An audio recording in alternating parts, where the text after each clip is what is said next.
आज का हमारा जो टॉपिक है वो है development of seed and fruit, यानी बीज और फल का विकास है वो आवर्तबीजी पादपों में किस प्रकार से होता है, इसके बारे में हम अध्ययन करेंगे। सबसे पहले हम बात करते हैं कि जो आवर्तबीजी पादप हैं उनमें जो बीज है वो लैंगिक जो जनन की क्रिया है उसका अंतिम उत्पाद है, यानी लैंगिक जनन की क्रिया के बाद में जो अंतिम उत्पाद बनता है उसे ही हम सीड कहते हैं। और सामान्यतः जो आवर्तबीजी पादप हैं उन पादपों में जो युग्मनज है उससे बनता है भ्रूण, युग्मनज से बनता है भ्रूण, और बीजांड है और बीजांड से बनता है बीज, बीजांड से बनता है बीज, और जो अंडा से है वो बनाता है फल का निर्माण करता है। यानी कहने का मतलब है जो आवर्तबीजी पादप हैं उनमें युग्मनज से बनता है भ्रूण, बीजांड से बनता है बीज और अंडाशय से फल का निर्माण होता है। हम देखते हैं एक जो द्विबीजपत्री पादप है उनमें बीज की संरचना के कौन कौन से जो भाग हैं वो पाए जाते हैं, उनके बारे में हम सामान्यतः अध्ययन करते हैं। 3 भाग पाए जाते हैं बीज की संरचना के। पहला जो भाग होता है बीजावरण, दूसरा जो भाग होता है भ्रूण, तीसरा जो भाग होता है वो होता है भ्रूणपोष। ये 3 संरचनाएं हैं वो बीज की संरचना के अंदर पाई जाती हैं। सबसे पहले हम बात करते हैं बीजावरण। बीज के ऊपर जो आवरण होता है वो कहलाता है बीजावरण कहलाता है, और बीजावरण है वो 2 भागों से मिलकर बना है, बाह्याध्यावरण और अंतःध्यावरण।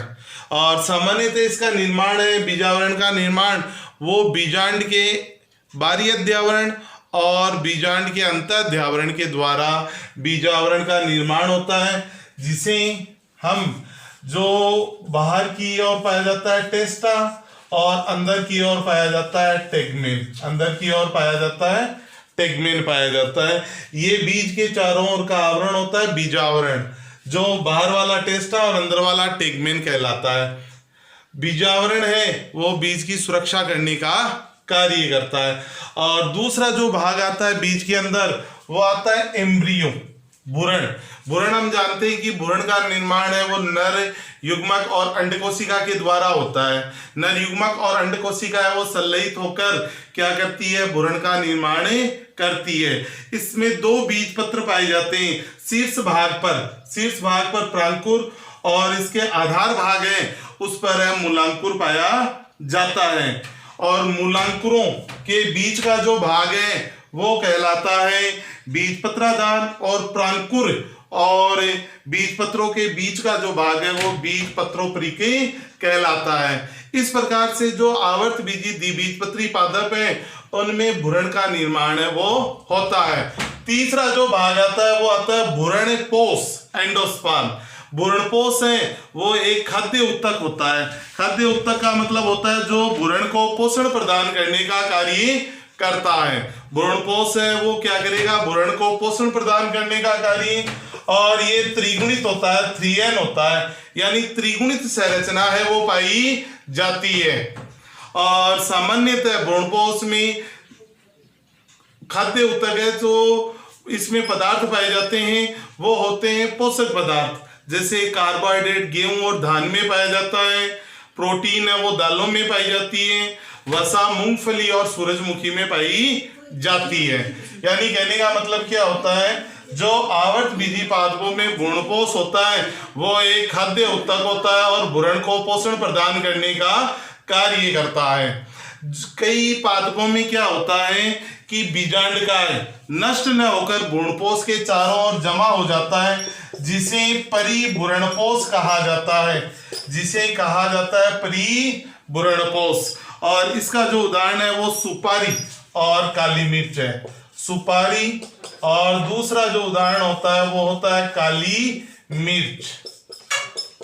यानी परिभ्रूणपोष का उदाहरण है सुपारी और काली मिर्च है। इसके बाद में हम पढ़ते हैं कि कुछ पादपों में जो एक बीजपत्री पादप होते हैं उन पादपों में क्या होता है, एक परत पाई जाती है, उस परत का नाम है एल्यूरोन परत। एल्यूरोन परत। एल्यूरोन जो परत होती है, ये परत है वो त्रिगुणित परत होती है। एक बीजपत्री पादप जैसे गेहूं है, धान है, इनमें पाई जाती है और ये भ्रूणपोष के चारों ओर पाई जाती है। भ्रूणपोष के चारों ओर एकोशिकीय परत होती है, एल्यूरोन परत पाई जाती है।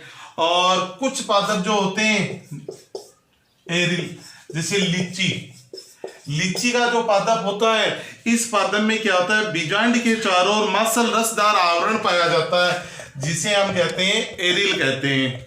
और अधिकांश एक बीजपत्री जो पादप होते हैं, उनमें बीजांड द्वार वाले सिरे पर एक संरचना पाई जाती है पलकनुमा, जिसे ऑपरकुलम कहा जाता है।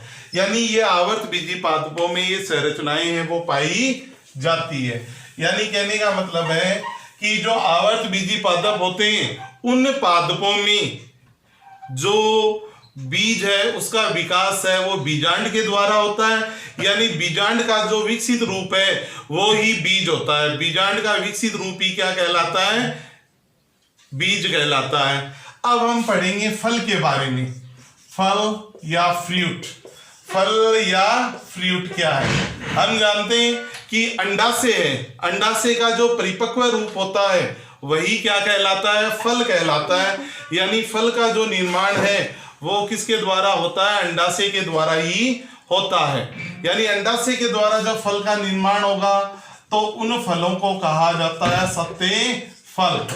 और जब फल का निर्माण है अंडाशय के अतिरिक्त पुष्प के अन्य भागों, जैसे मैं कह सकता हूं बाह्य दल और पुष्पासन, बाह्य दल और पुष्पासन से होता है, तो इस क्रिया इसको कहते हैं अनिषेक फलन। अनिषेक फलन यानी कहने का मतलब है निषेचन की क्रिया में अंडाशय है वो भाग नहीं लेता है। इसके जो उदाहरण है वो है सेब, और दूसरा जो उदाहरण होता है वो है नाशपाती। सेब और नाशपाती अनिषेक फलन के उदाहरण है। और ऐसा अंडाशय के बिना, जो अंडाशय में निषेचन की क्रिया के बिना ही फल का निर्माण हो जाता है। इनके अन्य उदाहरण में केला, संतरा, जो पपीता है, अनानास है, वो भी इसी अनिषेक फलन के उदाहरण है।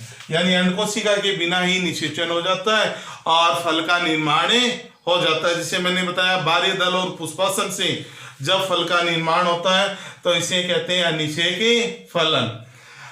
कुछ अनिषेक फलन है वो ऑक्सिन और जिब्रेलिन हार्मोनों की सहायता से भी किए जाते हैं।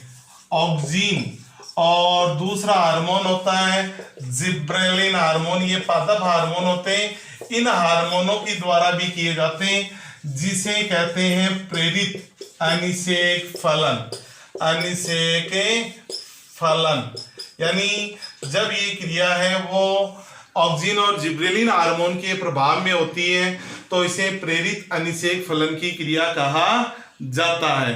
यानी कहने का मतलब सिंपल सा इतना ही है कि फल का जो निर्माण है, फ्रूट का जो निर्माण है, वो सामान्यतः आवर्त बीजी जो पादप होते हैं उनमें अंडाशय के द्वारा होता है। अंडाशय का जो विकसित रूप है वही क्या कहलाता है, फल कहलाता है। अब इसमें हमारा जो टॉपिक आता है वो अल्टरनेशन ऑफ जनरेशन, पीडी एकांतरण। पीडी एकांतरण, पीडी एकांतरण की जो क्रिया है वो क्या होती है और आवर्त बीजी पादपों में पीडी एकांतरण है वो कैसे होता है। आवर्त बीजी जो पादप होते हैं उनमें पीडी एकांतरण एक मुख्य विशेषता होती है। इनमें दो पीढ़ियां पाई जाती हैं। पहली पीढ़ी होती है बीजाणुद्भिद पीढ़ी और दूसरी पीढ़ी होती है युग्मकोद्भिद पीढ़ी। युग्मकोद्भिद पीढ़ी पाई जाती है। बीजाणुद्भिद पीढ़ी होती है वो मुख्य पीढ़ी होती है और जड़, तना और पत्ती में विभेदित होती है और द्विगुणित होती है। 2n होती है द्विगुणित। जबकि युग्मोद्भिद पीढ़ी होती है वो अगुणित होती है और युग्मकों का निर्माण करती है और बीजाणुद्भिद पीढ़ी पर क्या होती है, आश्रित होती है। यानी युग्मोद्भिद पीढ़ी अल्पकालिक है और बीजाणुद्भिद पीढ़ी पर ही क्या होती है, निर्भर होती है। इस क्रिया में सामान्यतः जो आवर्त बीजी पादप हैं उनमें नर जनन अंग और मादा जनन अंग पाए जाते हैं, और उनमें नर जनन अंग को पुंमंग और मादा जनन अंग को जायांग कहा जाता है। और उसके बाद में पुंमंग और जो जायांग है, पुंमंग और जायांग उनके 3-3 भाग होते हैं, और जो पुंगमंग की इकाई है वो पुंकेसर होती है। पुंकेसर में पाए जाते हैं परागकण, और जो जायांग है उसमें पाए जाते हैं मादा युग्मक अंडकोशिका। इनका संलयन होता है, युग्मक संलयन, और युग्मक संलयन के बाद में बनता है युग्मनज, युग्मनज से बनता है भ्रूण, भ्रूण से बनता है बीज, और बीज से बन जाता है नया पादप बन जाता है। इस प्रकार से आवर्त बीजी पादपों में पीढ़ी एकांतरण की जो क्रिया है वो संपन्न होती है। यानी कहने का सिंपल सा मतलब है कि आवर्त बीजी पादपों में जो बीज है वो बीजांड का विकसित रूप है। बीजांड का विकसित रूप, बीजांड का विकसित रूप ही बीज कहलाता है। बीजांड का विकसित रूप ही बीज कहलाता है।